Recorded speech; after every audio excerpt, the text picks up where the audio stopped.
मरणासन व्यक्ति के लिए कल्याणकारी कर्म सबसे पहले भूमि को गोबर से तोपना चाहिए। फिर जल की रेखा से मंडल बनाकर उस पर तिल और कुछ घास बिछाकर मरणासन व्यक्ति को उस पर सुला देना चाहिए। उसके मुंह में पंचरत्न स्वर्ण आदि डालने से सब पापों को जलाकर मुक्त कर देता है। भूत प्रेत आत्माएं और यम के दूत अपवित्र स्थान और जमीन के ऊपर रखी चारपाई से मृत शरीर में प्रवेश करते हैं। उसके मुंह में गंगा जल डालना चाहिए अथवा तुलसी का पत्ता रखना चाहिए। कोई भी शोक न मनाता हुआ उसके पास प्रभु का नाम ले। जब तक प्राण है विष्णु का नाम ले। यमराज का अपने दूतों को आदेश है कि मेरे पास उन आत्माओं को लाओ जो हरि का नाम नहीं लेते। ओम हरि को जपने वाले मेरे पास नहीं आते। पापी मनुष्य जो नारायण को नहीं मानते, उनके कितने ही पुण्य कर्म उनके पापों को नहीं मिटा सकते। हे गरुड़, जाने या अनजाने में मनुष्य जो भी पाप करते हैं, उन पापों की शुद्धि के लिए उन्हें प्रायश्चित करना चाहिए। शास्त्रों में दशविधि स्नान, चंद्रायना व्रत, गौदान आदि का लेख किया गया है। यदि मनुष्य उनमें क्षमता के कारण सफल न हो रहा हो तो कम से कम चौथाई प्रायश्चित अवश्य करना चाहिए।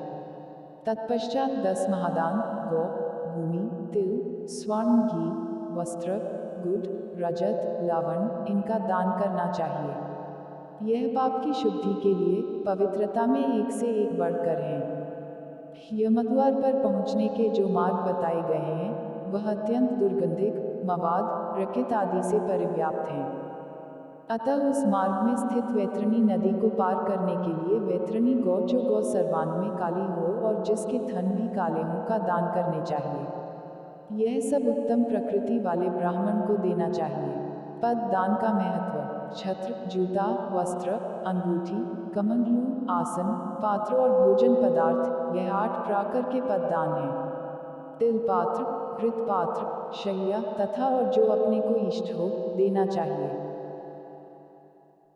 हे पक्षी राज, इस पृथ्वी पर जिसने पाप का प्रायश्चित कर लिया है, सब प्रकार के दान भी दे चुका है, वैतरणी गौ तथा अष्ट दान कर चुका है, जो तिल से पूर्ण पात्र, घी से भरा पात्र, शैया दान और विधिवत पद दान करता है, वह नरक रूपी गर्भ में नहीं आता, अर्थात उसका पुनर्जन्म नहीं होता। मनुष्य स्वयं जो दान करता है, परलोक में वह सब उसे प्राप्त होता है। वहां उसके आगे रखा हुआ मिलता है। छत्र दान करने से मार्ग में सुख प्रदान करने वाली छाया प्राप्त होती है। पादुका दान से वह मनुष्य घोड़े पर सवार होकर सुखपूर्वक मार्ग पार करता है। जल से परिपूर्ण कमंडलू के दान से मनुष्य सुखपूर्वक परलोक गमन करता है। वस्त्र आभूषण दान करने से यमदूत प्राणी को कष्ट नहीं देते। तिल सफेद, काले, भूरे के दान से मन, वाणी और शरीर से किए हुए पाप नष्ट होते हैं। सभी साधनों से युक्त शैया दान से स्वर्गलोक में 60,000 वर्ष तक इंद्रलोक के भोग भोगता है। इसके अतिरिक्त गौ दान देते समय नांदानांदानाम के उच्चारण करने से वैतरणी नदी में नहीं गिरता। दुखद और बीमारी के समय तिल, लोहा, सोना, रुई का वस्त्र, नमक, 7 अनाज, भूमि का टुकड़ा देने से पाप कर्मों की शुद्धि होती है। लोहा दान करने से यम की नगरी में नहीं जाता। लोहे का दान हाथों को जमीन के साथ छूते हुए देना चाहिए। यमराज के हाथों में कई प्रकार के लोहे के अस्त्र होते हैं। यह दान उन अस्त्रों के प्रभाव को कम करता है। सोने का दान यमराज की सभा में उपस्थित ब्रह्मा और दूसरे ऋषि मुनियों को प्रसन्न करता है, जो कि वरदान की संज्ञा रखता है। रुई के वस्त्र से यमदूत कष्ट नहीं देते। 7 अनाजों के दान से यम द्वारों पर तैनात कर्मचारी आनंदित होते हैं।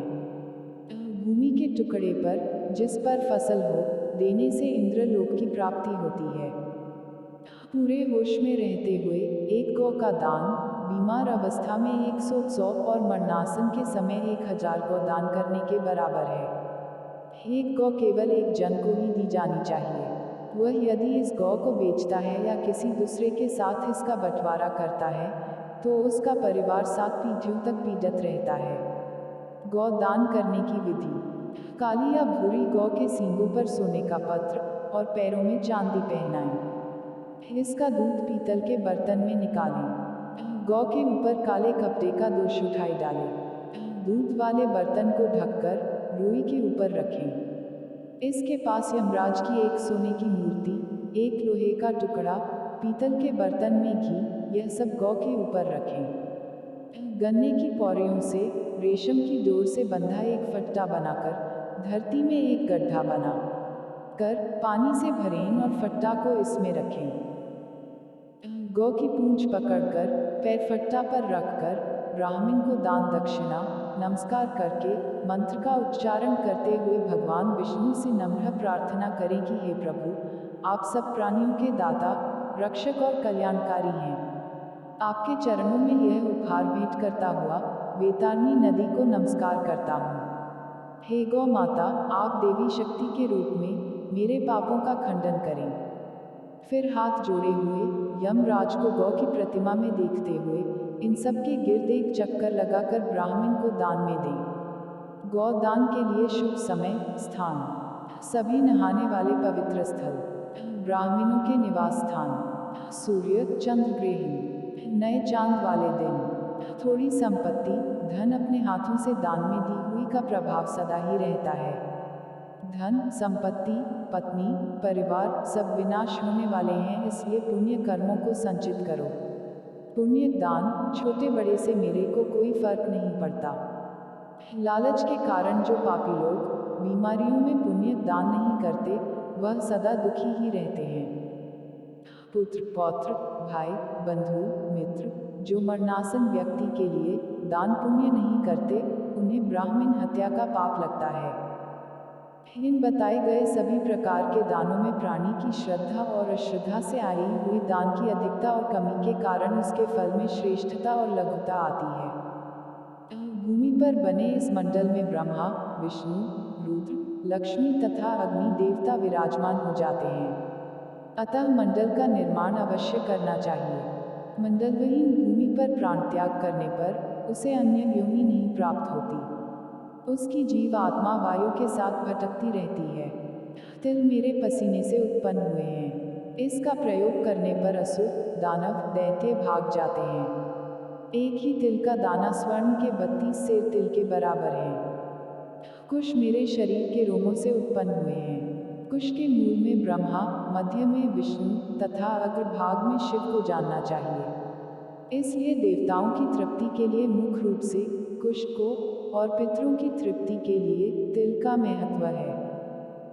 हे पक्षी श्रेष्ठ, विष्णु, एकादशी व्रत, गीता, तुलसी, ब्राह्मण और गौ, यह 6 दुर्गम असार संसार में लोगों को मुक्ति प्रदान करने के साधन हैं। अंतिम सांसों में ओ गंगा, भागवत गीता के श्लोक अथवा हरि का नाम जपने से मंगलकारी होता है। मृत्यु काल में मरणासन के दोनों हाथों में कुश रखना चाहिए, इससे प्राणी विष्णु लोक को प्राप्त होता है। लावनारस पितरों को प्रिय होता है अथवा स्वर्ग प्रदान करता है। उसके समीप तुलसी का पेड़, शालग्राम की शिला सभी पापों को नष्ट करती है, भी लाकर रखें।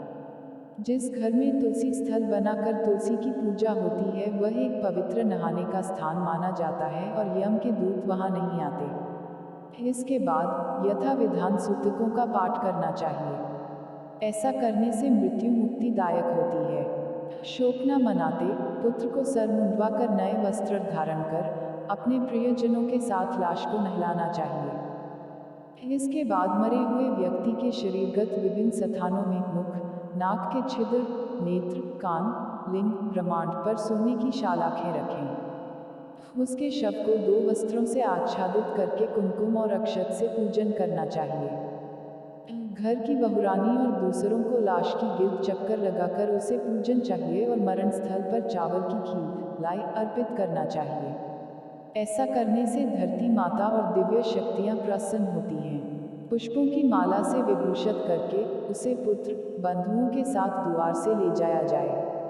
उस समय पुत्र को मरे हुए पिता के शव को कंधे पर रखकर स्वयं ले जाना चाहिए। यदि मनुष्य को मोक्ष न मिलता हो, तो पुत्र नरक से उसका उद्धार कर देता है।